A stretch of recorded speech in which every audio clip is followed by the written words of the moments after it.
पाकिस्तान करता हेरगिरी करत असल्याच्या आरोपावरून अटकेत असलेली हरियाणातील यूट्यूबर ज्योती मल्होत्रा हिची सध्या राष्ट्रीय सुरक्षा यंत्रणा गुप्तचर यंत्रणेकडून चौकशी सुरू आहे। NIAच्या रडारवर असलेल्या ज्योतीच्या तपासात आता तिचं केरळ कनेक्शन समोर आलंय। काही दिवसांपूर्वीच ज्योती केरळमध्ये सुद्धा गेली होती। दुसरीकडे गेल्या काही महिन्यांपूर्वीच NIAने कोची आणि विशाखापट्टणममध्ये लष्कराने केलेल्या कारवाईत केरळमध्ये एकूण 5 जणांना अटक केली होती। पुढील तपासात अटकेतील आरोपी हे सोशल मीडियाच्या माध्यमातून पाकच्या ISIला संवेदनशील माहिती पुरवत होते असं समोर आलं होतं। त्यामुळे ज्योतीच्या प्रकरणात आणि केरळ प्रकरणात काही साम्य आहे का अशा दृष्टीने अशा अनुषंगाने NIAचा तपास सुरू आहे। दोन्ही प्रकरणात सोशल मीडियाद्वारे माहितीची देवाणघेवाण होत असल्याचं साम्य आहे। त्यामुळे ज्योती आता केरळमध्ये नेमकं कुणाकुणाला भेटली, कशाकरता केरळला गेलेली होती, ज्योतीने त्यानंतर पाक सोबत कुठल्या संवेदनशील गोष्टींची माहितीची देवाणघेवाण केली याचाही तपास आता ज्योतीकडून केला जाईल।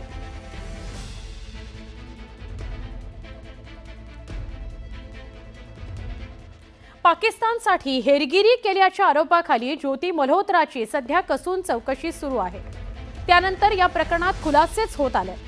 सध्या पोलिसांकडून ज्योती मल्होत्राचा मोबाईल, तिचे लॅपटॉप हे चौकशी करता तपासाकरता पोलिसांनी ताब्यात घेतलेला आहे। पोलिसांनी ज्योतीच्या घरातून 3 मोबाईल आणि 1 लॅपटॉप जप्त केलाय। तसंच ज्योती वापरत असलेली इतर इलेक्ट्रॉनिक डिव्हाइसेस ही सुद्धा पोलिसांनी चौकशी करता ताब्यात घेतलेली आहे। पोलिसांना या इलेक्ट्रॉनिक गॅझेट्समधून काही डेटा डिलीट करण्यात आलाय अशी शंका व्यक्त होते।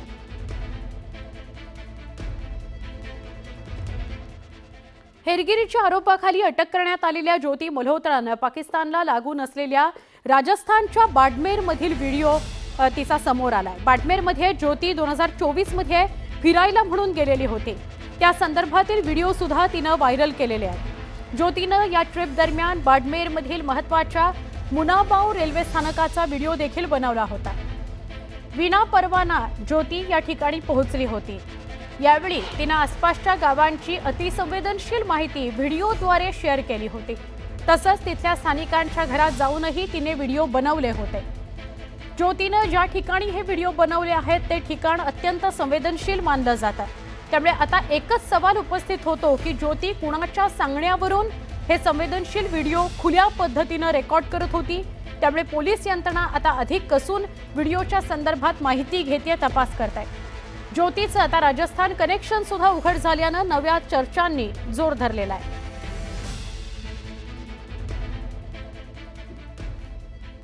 ज्योती मल्होत्राच्या चौकशी करता आता उज्जैन पोलीसही हरियाणाला जाणार आहेत। ज्योतीनं तिच्या सोशल मीडिया अकाउंटवर उज्जैनच्या महाकाल मंदिरात जाऊन दर्शन घेतल्याचा व्हिडिओ अपलोड केला होता। त्यामुळे आता पाकिस्तानच्या निशाण्यावर उज्जैनमधील महाकाल मंदिर होतं का अशी दाट शक्यता आहे। त्यामुळे उज्जैन पोलिसांची टीम आता हरियाणामध्ये जाऊन ज्योतीची चौकशी करणार आहे। ज्योती नेमकं उज्जैनमध्ये का गेली होती, कोणत्या उद्देशाने गेली होती, तिने महाकाल मंदिराचा व्हिडिओ का बनवला याची चौकशी ते करणार आहे। ज्योतीला पोलिसांनी अटक केली आहे, तिची चौकशी सध्या सुरू आहे।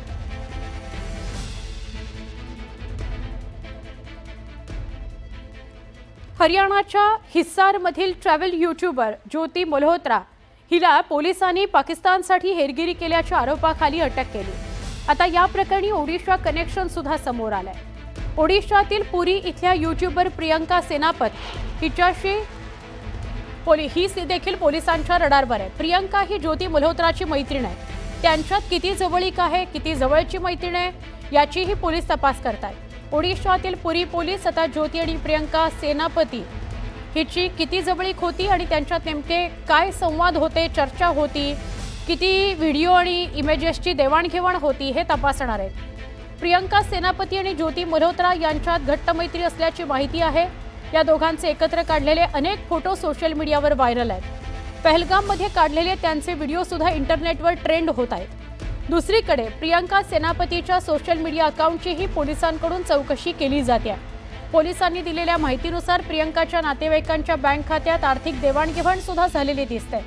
त्याचीही NIA आणि पोलीस चौकशी करत आहेत।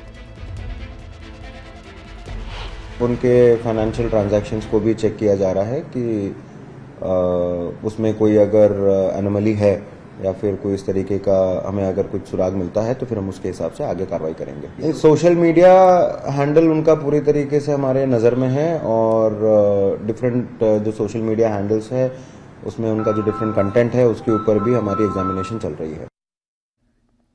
NIAच्या चौकशीच्या रडारवर असलेल्या ज्योतीचा आता अयोध्येतील व्हिडिओ समोर आलाय।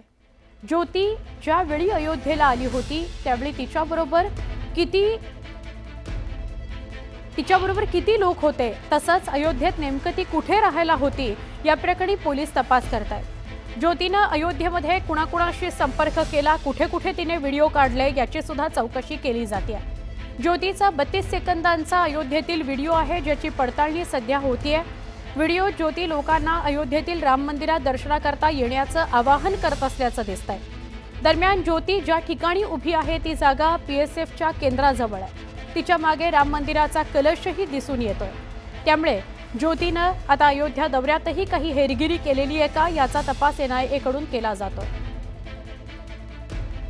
जसं ज्योती हिला ताब्यात घेण्यात आलं ते एका फोटोवरून तिला ताब्यात घेण्यात आलं। काझीकुंड इथला तिचा फोटो होता, तिथून ती संशयाच्या फेऱ्यात आली आणि वेगवेगळ्या यंत्रणा सध्या तिची चौकशी करतायत, तपास करतायत।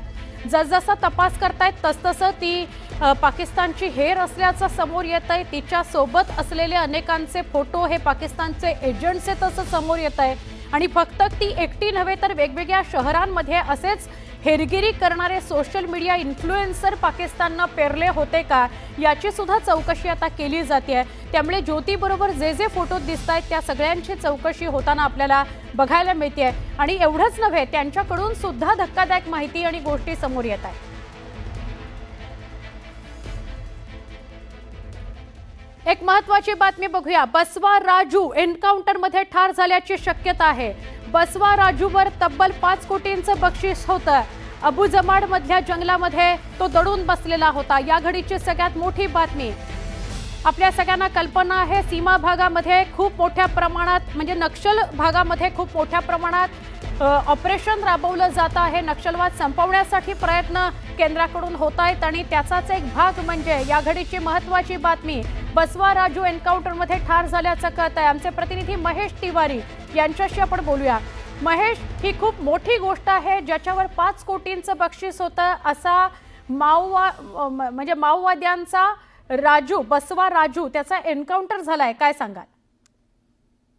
सुवर्णा, आज जे मोठं एन्काउंटर झालंय त्याच्यात 28 माओवादी ठार झालेले आहेत आणि यात ही सगळ्यात मोठी देशातली महत्त्वाची बातमी आपण म्हणू शकतो। कारण हे जे नाव पुढे येत आहे ते अजून कन्फर्मेशन व्हायचं आहे, पण जे सूत्र सांगत आहेत त्यात नंबाला केशव उर्फ बसवराजू हा ठार झालेला आहे अशी शक्यता आहे। आयडेंटिफिकेशन अजून याची ओळख होणं आवश्यक आहे डेड बॉडीची, पण हा जर झाला असेल तर माओवाद्यांच्या संघटनेला आतापर्यंत 40 वर्षातला मोठा हादरा आहे। कारण याचं पण मी तुम्हाला विश्लेषणामध्ये सांगू शकतो। जसं LTTचा हेड हा प्रभाकरन होता, अल कायदाचा प्रमुख ओसामा बिन लादेन होता, तसा हा माओवाद्यांचा म्होरक्या आहे। संपूर्ण देशभरातल्या CPI माओइस्टचा हा सेक्रेटरी आहे बसवराजू उर्फ नंबाला केशव आणि त्याच्यावर 5 कोटीचं बक्षीस सगळ्या राज्यांचं मिळून आहे।